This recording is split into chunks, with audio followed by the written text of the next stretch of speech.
You're live. Cool. Hello. Hi, we've been busy stretching, so We've been that's stretching, just warming up. because it's fitness, that's the thing you need to do. Fitness. And so, I am Andrew London. Hi, I'm James. And we are talking today about fitness. And so, specifically, it is Fitness Week on TechRadar. Every time anyone said fitness this week, I can't stop thinking witness of fitness. In every single time someone said the word fitness, my brain has gone witness immediately. So we've been running Fitness Week since Monday on TechRadar. Lots and lots of fit and healthy stuff going on. Lots of buying guides going up around fitness tech, but also we've been running some fun diaries, which we'll talk you through in a moment, and some interviews with some really big companies as well in the health space. Yeah, some cool interviews. So I interviewed a couple of people and got one from Jaybird all about the bottles of fake sweat that they use. Probably the grossest article we've written this week. Thanks for that, Andrew. They use you know better than I do. I don't know why I'm taking over. And so they have these like different bottles of different levels of pH acidity of fake sweat that they soak things in for hours and hours and hours to make sure that the workout headphones are fleet proof. Imagine that being your job. Imagine being the guy that has fake bottles of sweat that pours it over headphones. You're the fake sweat maker. Cool. So we are going to be having a bit of chat that is you and me. And then what's going to happen is you're going to depart, and Basil. A bit like a relay race is what I'd say. A bit like I'm going to pass the baton over. You're going to pass the baton on to Basil. Pass this Furby baton over to Basil, and then he's going to jump in. And then we are going to do some just sort of general fitness chat and advice. And so basically, I am a qualified personal trainer, and so is Basil. And so if you do have any questions about fitness, and it could be fitness tech, like preferably a bit of that, but also if you're just like, but seriously, how do I shift this? Then we can have that conversation. So we are here for that. Stick it in the comments. We have got some people who are already saying hello. So James Baker is saying good day from Milwaukee. Hi. We've got a hi from DJ Alvama. Golam Tamid is also saying hello. And then somebody trying to get us to subscribe to their channel by using our comments feed, which we're not going to mention. Okay, cool. So Ko Ting Wei has just asked, what is this about? So this is all about Fitness Week. And so the two of us and Gareth have been doing fitness diaries as part of Fitness Week. If you press the I in one of the corners around us, you'll be able to read our 3 different diaries that we've been doing. We're currently on day 4 at the moment. We've just published our cycling diaries. We've also this week already done swimming. We've done HIIT workouts, so high intensity interval training, as well as a traditional jog, as I would say. And we're all at different levels of expertise with that. I'm the beginner level, you're the more intermediate that wants to improve a little bit. And Gareth, we've been calling the obsessed person, who is like obsessed with fitness. He likes the fitness. He likes witness the fitness again. And each of these diaries we've been using a different product with. So I've been using the Move Now, which I'm not currently wearing on my wrist. This isn't the Move Now, which is a quite basic fitness tracker, but it's currently our favourite fitness tracker. And I have been using the Apple Watch 3, which popular is product. Very popular product, and is one of these products that isn't a dedicated fitness tracker, but is definitely fitness focused. And so it was really interesting for me using that. And obviously, I'm coming from a point of view of being quite sort of geeky about my fitness stuff. And so there were some bits with the Apple Watch 3 where I was really impressed. Like, you'll see if you read my full diary. But which you're gonna do. But the cycling, there was so much data that you could tear apart. I mean, like, actually, being outside, like running, cycling, swimming, all of the sort of the cardiovascular endurance exercises, the Apple Watch 3 was brilliant for. That's improved a lot as well in the last couple of years since the Apple Watch 1. That's something they've really been focusing on. It was a little bit more fashion focused with the first generation, and then we went a little bit more sport with the Apple Watch 2, and I think the Apple Watch 3 is that little step further as well, especially being waterproof and everything, being able to take that in the pool. But be sure to read, if you're interested in the Apple Watch 3 before you buy one, be sure to read our review from last year, which we regularly update, but also be sure to read Andrew's diary for a different kind of take on it, for someone who you are quite well versed in fitness, but you want to have that improvement level. That's a really good diary for that. If you're looking for more of a cheaper tracker, you want to go for my diary, which is the one on the Move Now. So we've got a few questions, so I'd just like us to deal with some of them. Sweet. So we've got smartwatch or dedicated fitness gadgets? Question mark. And so that is quite a broad question, Yeah. but I think the broad answer response to it is basically it depends what you want. Yeah, like, definitely.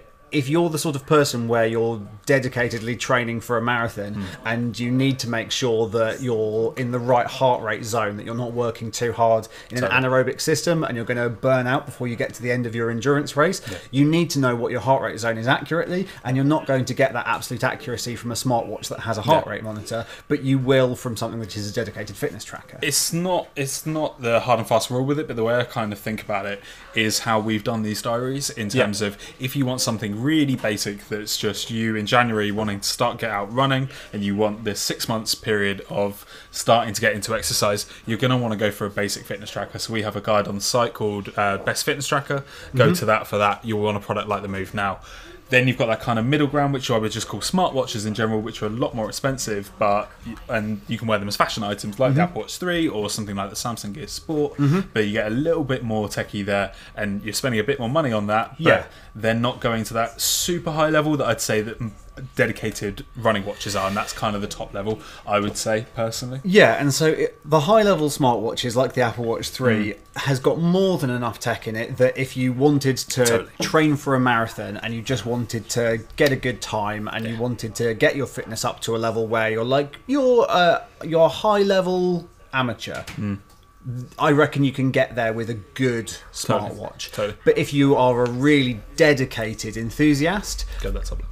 just go to that top level. Yeah, and we've got a best running watches guide for that if you need, if that's what you're looking for. Yeah. Pele has asked, will you do fitness in the live stream? No. We will not be. There is not much room here for the push-ups. I'm sorry you missed our stretches. Before this live stream started, we did start stretching. And I'll do one of those. Yeah. Just for you. Ooh, lovely. Yeah. Nice. Cool. Yeah, but we're not doing any push-ups on the couch at the moment. No. I did a little vocal warm-up of January gym joiners just before we started. It was one of my favourite things when I used to be an actor. I was doing voice warm-ups, and January gym joiners was one of my favourites. Gym joiners. So tell me about the Xiaomi Band 2. What do you think? Xiaomi Mi Band 2. I have used it very, very briefly. Cool. Our review's quite positive of it, and the best bit about it is dirt cheap. Real cheap, and the tech there seems to be actually really impressive. Considering the price. It's in our best cheap fitness trackers guide at the moment. I think it sits around 4th position. Okay. It's a bit cheaper than the Move Now that I've been using for Fitness Week. And you do get a heart rate tracker if I'm right on the Xiaomi Mi Band 2. Okay. So that's a really great product there. If you're looking for something quite cheap, but it's not going to be, the accuracy isn't going to be top level as some of the other fitness trackers and smartwatches you can buy out there. Cool. Another general question for the next one. Do you think fitness bands are necessary in present days? And I personally, I'm going to take this one and say, yeah, I kind of do. That even the sort of the low-level band that is a cheap thing that you might get as a gift for Christmas will give you the 10,000 steps goal, which obviously there's no one-size-fits-all for fitness. No. But the sort of the reason we're having, well, one of the reasons that we're having this massive obesity crisis at the moment and health is plummeting is because people aren't doing like the basic level of fitness that you need to be doing. Like, you should be doing 30 minutes worth of some form of exercise every single day. That's just what every health organisation says is the minimum level that we should be doing to maintain being healthy human beings, and we don't do it. And actually, like, the cajoling of having a little thing on your wrist being like, you should be moving now, to start with, you're like, leave me alone, I'm at work. But actually you go, oh yeah, it is telling me this for a reason. Like, there is a base level of health that we should all be aiming for. I know quite a few people who aren't that. They're not enamoured by fitness, basically. It's not their main goal with it. They're just wearing it as a reminder who wants to get up off the sofa a little bit and go for that walk. Yeah, absolutely. Are there any more PT questions that we can say for Basil? So, not at the moment. So we've got some questions about the Samsung Gear Fit 2, on the Honor Band 2, and then best budget fitness tracker. So best budget fitness tracker, you probably guessed going to the guide, aren't you? Yeah. And so rather than us spending time chatting about it on this, you're probably best just heading over to our guide that is specifically for that. I think Basil's about to do this at the moment. He's going to put in best cheap activity tracker into the comments, and that is probably our best. Well, it is our best guide to all of it, and that should have you covered. Really, we're talking fitness trackers that are below £100, $75 mark, £75 mark, that kind of level. So yeah, you're not spending over £100 in that guide, which is what a lot of people want. And do you want to talk quickly about the Samsung Gear Fit 2 and the Honor Band 2, or would you rather people head over to our reviews? Because we've got reviews for both of those, don't we? Honor Band, we have a review. I don't know that much about that product. Samsung Gear Fit 2, though, the Pro is now out. There's a Samsung Gear Fit 2 Pro, and I've seen the price around a similar level in the UK between the Gear Fit 2 and the Gear Fit 2 Pro. Right. The Pro one is a better version, so if you can find it for the same kind of price, look around for the Pro. Don't just go straight for the Gear Fit 2. If you can get that Pro, go for that. Cool. Well, we are now starting to get some sort of some more sort of general fitness questions, and so now I think is probably a good time to swap out. Yeah, cool. So thank you very much. Thanks. And let's get Basil on here. Here's the baton. Cool. So yeah, like I said at the beginning, we are now going to be having some questions where Basil and I are both qualified personal trainers. He's even got his Under Armour t-shirt on to show off some thirsty swans. Yeah. And so yeah, if you have any fitness questions, now is basically the time to ask them. And so pop those down in the comments. Like you're about to say some stuff. I was about to say some stuff. So Andrew and I have worked together for over 6 months now, but I don't know what got him into fitness and got him into personal training. So maybe while you're thinking about what you want to ask, maybe we can intro like what got us into fitness and made us want to become personal trainers. I know that's not what we do now primarily, but it's still something that massively influences our lives. Yeah, absolutely. So for me, I was an actor, so I was a puppeteer in a show called Warhorse on the West End for about 2 years, and we had on-site physios and we had loads of people that were like our dedicated team, and I left that show and I didn't really know how my body worked, and so we were doing these shows that were the energy equivalent of running a half marathon 4 times a week, 5 times a week. And so I was obviously really working my body, and then I got out the other side of it and went, I actually don't have any idea how my body works.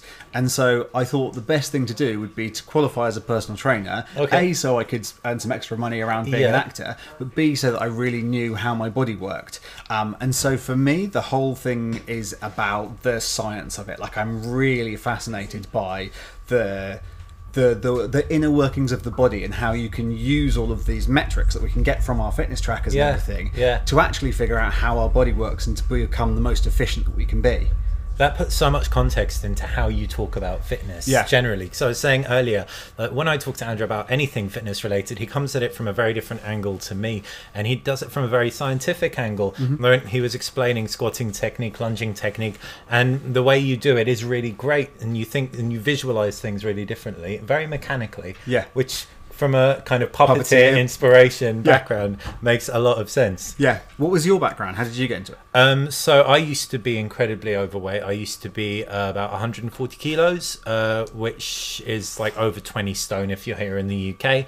And I just got really interested in it after losing weight myself. I wanted to be able to personal train myself. I was at university doing a degree that I didn't think I'd be working in for the rest of my life, that industry, and I thought it would be a really nice side thing to have until I figured stuff out. So it was like you, a kind of a fascination but with body transformation. And so I've come at it much more from a I guess diet, body manipulation point of view, from an aesthetics point of view. But now, like, I've gone full circle and I'm caring less about aesthetics and just more about general health. Maybe because I'm getting older. But yeah. Well, we have got a question for you. How to get an 8-pack fast. How to get an 8-pack fast. Okay, so we chatted about this earlier. So if anyone wants a 6-pack, they do not do sit-ups. You cannot spot reduce weight. So if you do a sit-up, you're creating muscle, which is good, but you're creating it underneath the surface layer of fat. So to get an 8-pack, what you actually have to do is watch what you eat. You need that calorie deficit of some description. Yeah, I'm just going to say, because targeting a spot is a term that you use that I think a lot.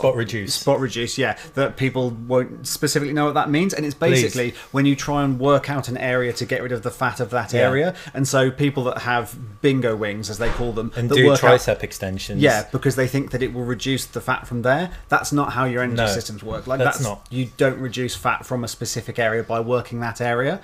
And so you were saying that actually in order to reduce fat, you actually have to eat healthier. So there's a like personal training adage that like goes, six packs are made in the kitchen, muscles are made in the gym. And so actually 6-packs aren't there because you've got such incredible protruding abdominals. They're there because you have a very, very low layer of fat, a small amount of fat. Usually if you're measuring body fat, every body is different, as in every physical body. So this isn't a hard and fast rule, but if you're anywhere from 10 to 14% body fat, you'll have abs start to show. Yeah, and you can measure your body fat percentage in a few different ways. You can get scales that have bioelectrical impedance, and basically what they do is they put a light electrical impulse through you and measure how long it takes for it to get back to itself. Yeah. And then goes, well, this is what your body composition loosely is, maybe, possibly. Yeah, possibly. Yeah. Like I had a client once who I'd been training her for like 6 weeks, and so we did our first initial like check back in, and I was there going, so the plan is that you will be heavier, but your body fat percentage will be lower because you will have built muscle mass, and your body fat percentage will be lower. And she was wanting to use bioelectrical impedance and calipers. So this is the other way that you can measure that a personal trainer or a healthcare professional can basically measure the amount of adipose tissue, fat tissue that you have at different points around your body, and then calculate all of those together to work out your percentage. So got her on the scales, and her body fat percentage had gone up according to the scales.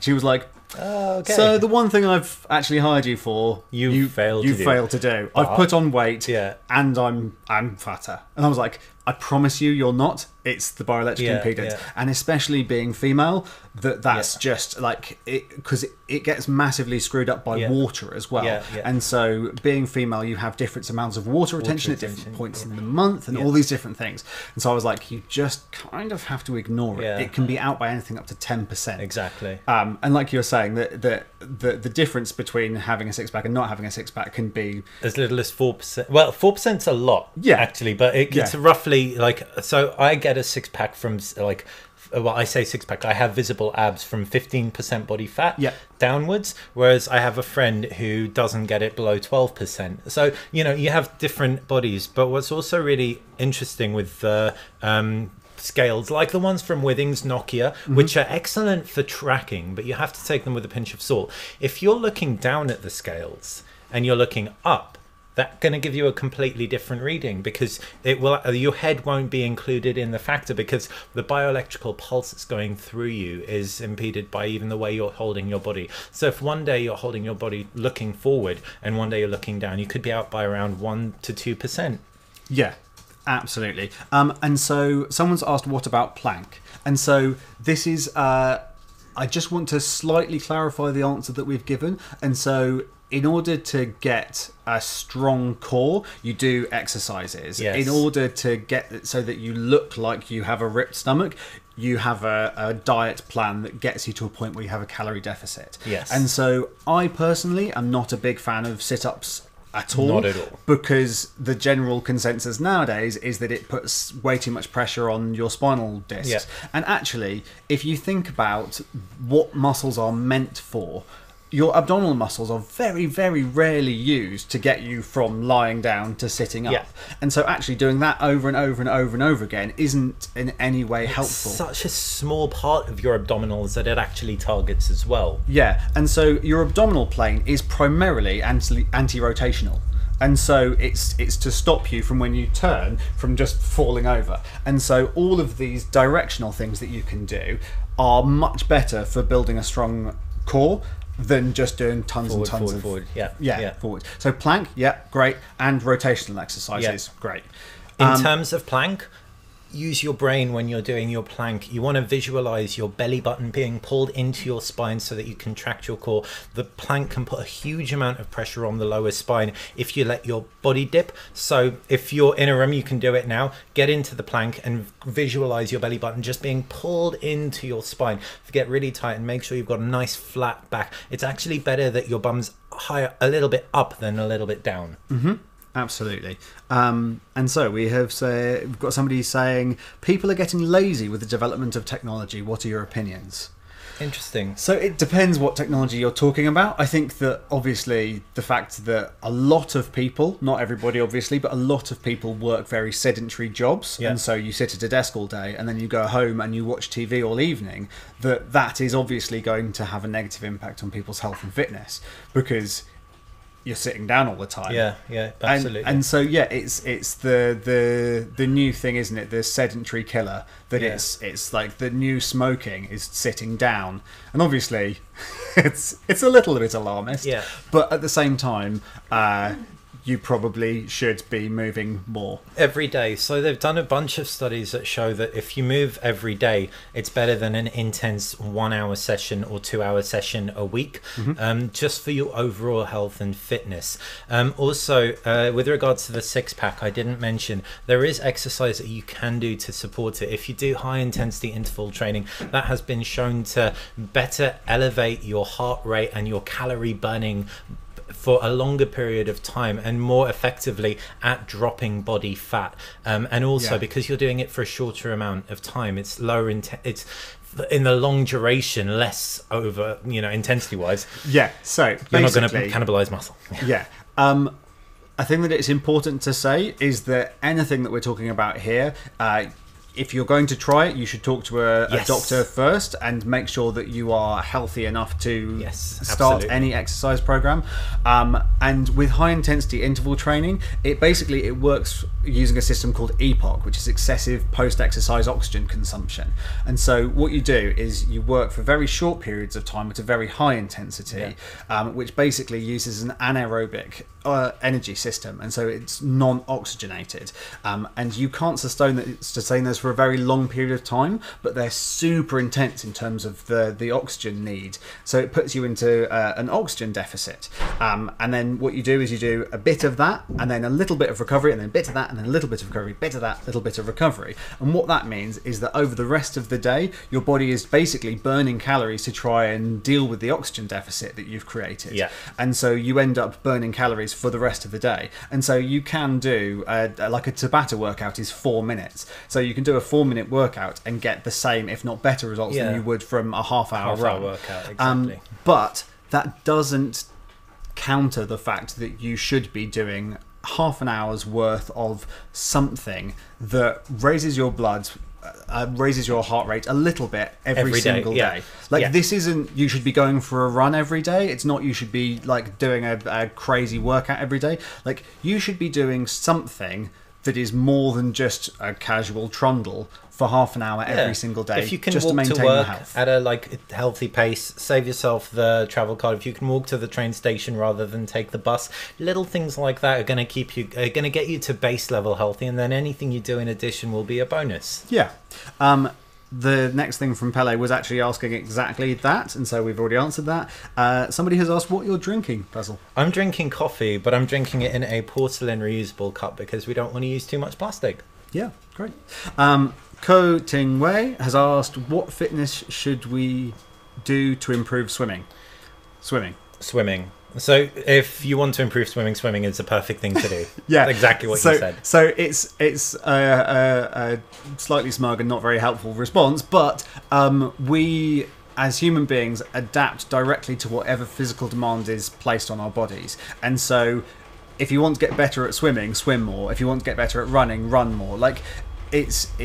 There are obviously things that you can do that will be able to complement your form or complement your strength or your output, or like doing a Tabata workout on a static bike. What's Tabata? Tabata, so that is a form of high intensity interval training that was created for, I think, the Japanese Olympic figure skating team. Not figure skating, speed skating, ice sprints team, where basically they were trying to find a way of increasing their cardiovascular fitness in as short and efficient as time as possible. And this Dr. Tabata, came up with this training system where he was like, if you work absolutely maximally for 20 seconds and then have a 10-second off, 20 seconds on, 10 seconds off, for 8 sets, so 4 minutes worth of exercise, it absolutely skyrockets your cardiovascular and your VO2 max and all of these things. Whilst only taking 4 minutes of your day, of your training regime. Amazing. And so it's absolutely incredible, but if done right, it is one of the hardest things you will ever do. Yeah. Like, it's the worst 4 minutes of your life. And you have to be at a base level of fitness to be able to do it and not kill over. So actually, my HIIT training, my high intensity interval training, is much, much lighter than that, in the sense that it is over a 20-minute duration, and I do a set number of rowing machine rows at full blast for me, and I've been exercising now for over 10 years. But there have been people who've collapsed when they've gone full pelt. So if you're not there, just go 70%. You know, you listen to your body. That's the most important thing. And then I'll do a set number of rows at a more relaxed pace. Yeah. And then repeat. And a really important thing to say is, with high intensity interval training and with all training, is to make sure that your heart rate is down to a low enough level before you stop moving. Yeah. Because this is a really, really common mistake that I see people making all the time, that they just instantly stop. And if your heart rate is above 120 and you just stop, your heart is pumping blood down into the bottom of your body and from your brain. That's where you're going to get lightheaded. Yeah, and so if you've ever stopped doing exercise and felt lightheaded, felt like you're going to be sick, felt like you're going to fall over, all of those things, that's basically because your brain isn't getting enough blood, because your blood goes down into your legs, and actually in order to get back up, it's not just your vascular system that's getting that blood up, it's the muscles in your legs. The contraction of those muscles pushes blood back up again, and so that's called blood pooling, kids. Yeah, so if you just stop and your heart rate is above 120, you're going to pass out. Yeah, exactly. Like, it's bad times. Yeah. What's your favourite fitness tech? My favourite fitness tech? So you've reviewed the Apple Watch. Well, you've used that extensively. I've used the Apple Watch 3. So this is a bit of a weird one, but I actually really liked the TicWatch S that I reviewed. And so it's not very expensive, and it's definitely not like top of the range fitness tech, but actually in terms of Android Wear, being able to track your movements, so like being in a gym, this is a thing that I found with the Apple Watch 3, which is a slight spoiler because this one hasn't gone up yet, it's tomorrow's one. You get a preview. Yeah, but the gym work with the Apple Watch 3, it doesn't support doing a resistance based workout at all, and I was quite surprised by that, whereas the TicWatch was actually able to make an educated guess about what I was doing, and it could tell when I got to the end of sets, and so start rest periods and stuff, and that's all Android Wear stuff. And so it's not perfect, but it goes, that's like really good. Bicep curl, it got spot on, because that is a range of motion that it's obviously going to be that. Like shoulder press. A shoulder press, it was like, is that a shoulder press, or is that a squat, or is that a something else? Because obviously it's just going up and down, so it's like that could be quite a few things, but it gives you the options and you just tap on which one it is, which is great. And yeah, like it's got GPS and heart rate tracking and all the stuff that How much is it? It's only I wish I could remember. It's all right. I think it's £150. Okay. And it was it's Mobboy, which is a Google spin-off. It was people that worked for Google and now do loads of they basically specialise in voice integration, and so all of the voice stuff on it is brilliant. Amazing. That sounds really good, because I'm using the Samsung Gear S3 and it's really not good for exercise, despite having all the lovely things. So yeah, I'll look into that. Cool. So we've got somebody. What is the laptop you're using labelled as TechRadar? That is your one. That says a MacBook. That is a MacBook, Surface Book 2. Yeah. Is the Mi Band the best budget fitness band? So we do have a best budget fitness tracker, which has already been pasted into the comments, and so just scroll up through those comments and you will be able to find that.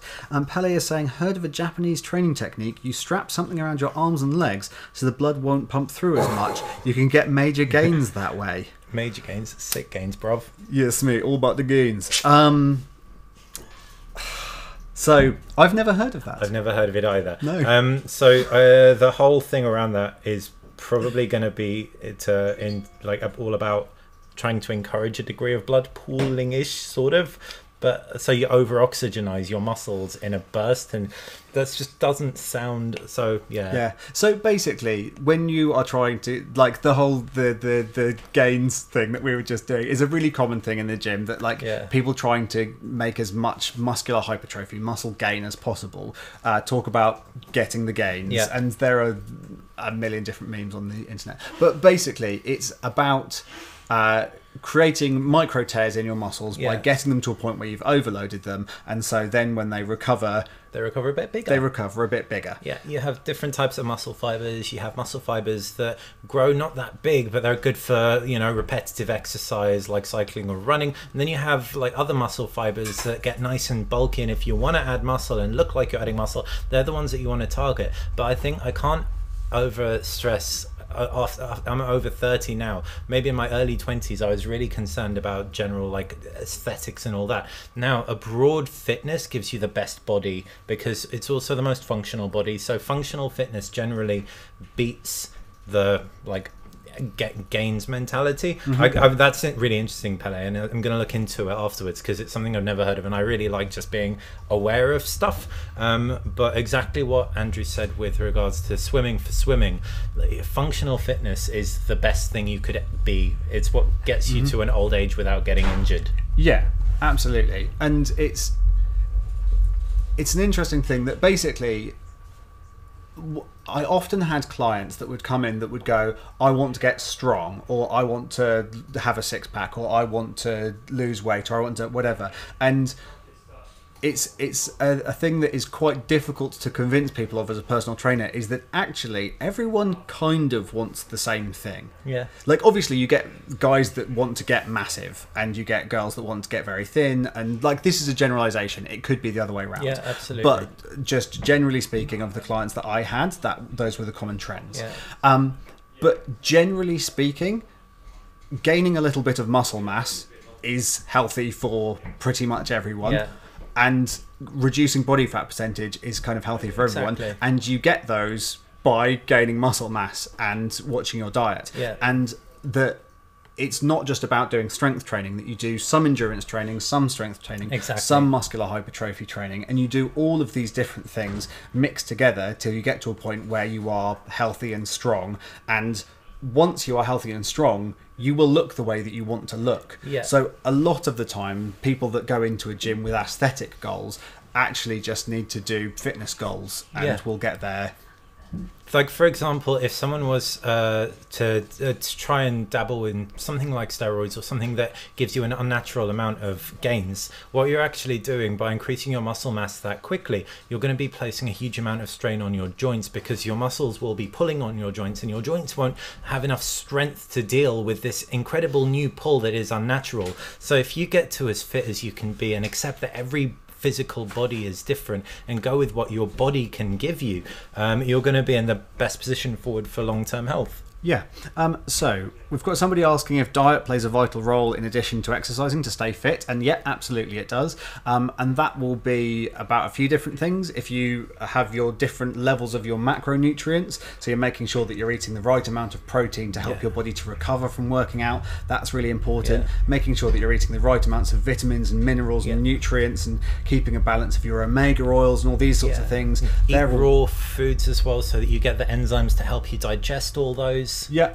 And making sure that you're eating the right quantities of things. There's a massive tendency for us to overeat carbohydrates at the moment, and I'm definitely not in the camp that carbs are the enemy. I think that carbs are an essential part of a balanced diet, but it's about making sure that you're eating the correct percentages of all of those different things. What's also really interesting, does diet play a vital role in addition to exercise? A lot of friends of mine are quite overweight, but they exercise a lot, and they say, oh, it's fine because I'm exercising.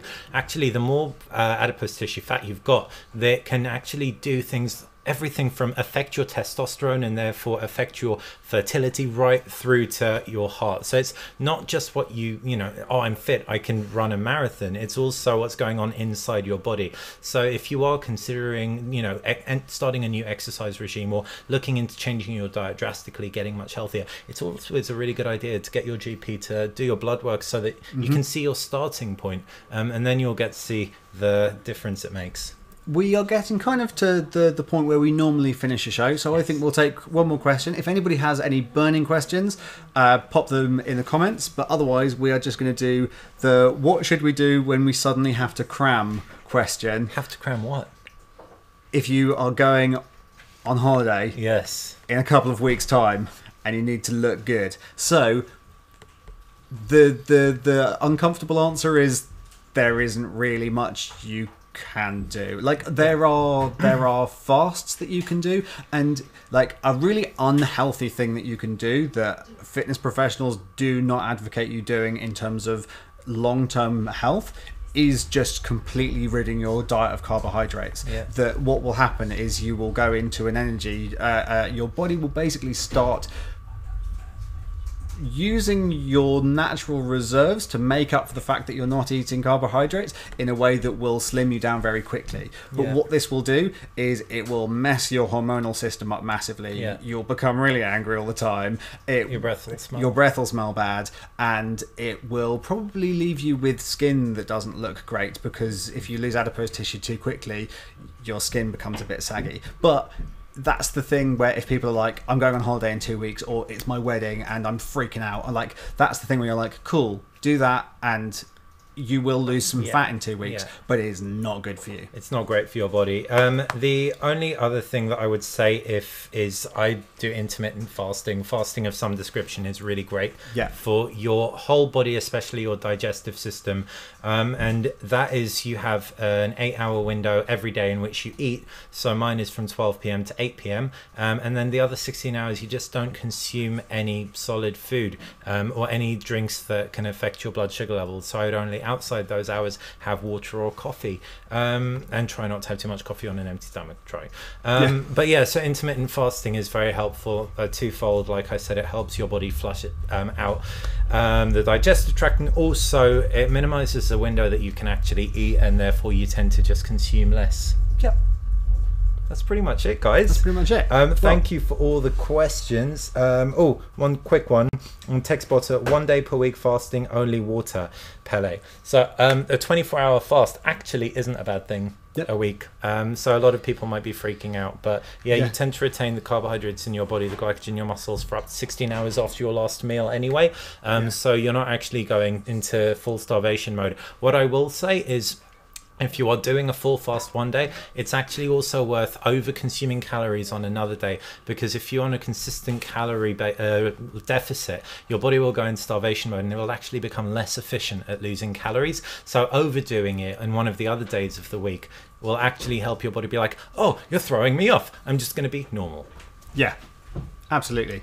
Cool. And there are loads of different types of intermittent fasting as well. Like 5-2 is one of the really popular ones that I've seen people get really good results out of. And it's actually better hormonally for females, 5-2, whereas intermittent fasting has been shown to help naturally improve testosterone levels in men.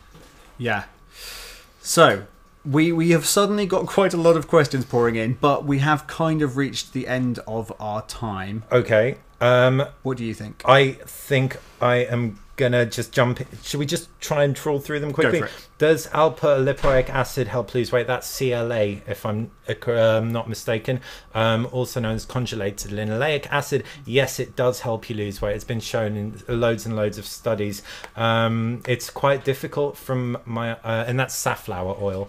So yes, but be careful when you're buying it, because it has to be protected from light. So if you're buying the capsules of CLA and they aren't black darkened, they're regular transparent capsules, it's probably the cheaper kind, and it's just going to be you consuming a little bit more fat, which is counterintuitive. So that's one thing there. Have you heard about Viome? No, I haven't. That's from Amma. Sorry about that. And I'm a 16-year-old. How can I work out, lift weights, or walk on treadmills? So basically, the reason that people tell you not to lift weights when your body is still forming is because your muscles will be putting too much pressure on your bones when they're not fully formed yet. And so you don't really want to be doing massive muscular hypertrophy work if your body isn't fully formed yet, which at 16 it won't be. No. And so I understand that as a 16-year-old, you probably want to look your best, and that's totally cool, totally understandable, but you'll be better off doing endurance exercise. And so long form exercises like running, like swimming. And so actually running still puts pressure on like it uses your levers to put pressure on your bones. And so will help you get stronger bones and stronger muscles. And actually, if you properly run and you're getting good rotation through your body and you're using your arms and your shoulders and everything, you will build your pectoral muscles, which are postural muscles anyway. They aren't motivational muscles, they're postural. And so you'll get the right sort of body that you want as a teenager just from doing running. Eat healthily. And also, if you get a broad range of endurance training in there, like rowing is incredibly good because it's one of the few full body workouts that's really, really great for putting your upper body under pressure. So couple running with rowing until you're in your early 20s, and then like integrate a nice like heavy / light weights regime in there, and you'll have the perfect bone body workout. Cool. How are we? Any other questions? No. Quoting when will the gaming Q&A start, got the wrong end of the stick with this one, but I think generally you guys have been really, really great. It's been a weird one because it's fitness week and we haven't just talked about tech, but it's really nice to see that you are all super, super engaged. Like I said, it is fitness week, so head over to TechRadar.com. Links in the description below. If you can't see them, I punched them in while we were live because they wouldn't go in the eye on the top right hand screen. You can check out the beginner's diary. James has done a week with the Move Now, a relatively inexpensive fitness tracker that is really highly rated by us. Andrew's done a week with the Apple Watch 3, so not just is this an Apple Watch 3 week with, it's being week with by a qualified personal trainer. And Gareth, who is obsessed with running, he has many marathons under his belt, has used a Garmin Forerunner 935. And there are interviews and features going up throughout the week, and I have actually written a feature which is going up on Saturday, I believe, which is all about how to get the most out of your tech. And so all that stuff that I was talking about, measuring your macros and knowing your metrics and all of these sorts of things, which you probably won't get if you've just got a fitness tracker. You go, okay, I can see my heart rate, I don't really know what to do about this. I've written a feature that is basically a guide for how to actually get fit using your fitness tech. And one final thing that I will say, because I think this is just very helpful to anyone looking to embark on a new fitness goal, have patience, because when you start, it usually takes around a month for the results to show on your body, and a month is a long time. It's a decent amount of time for you to lose motivation.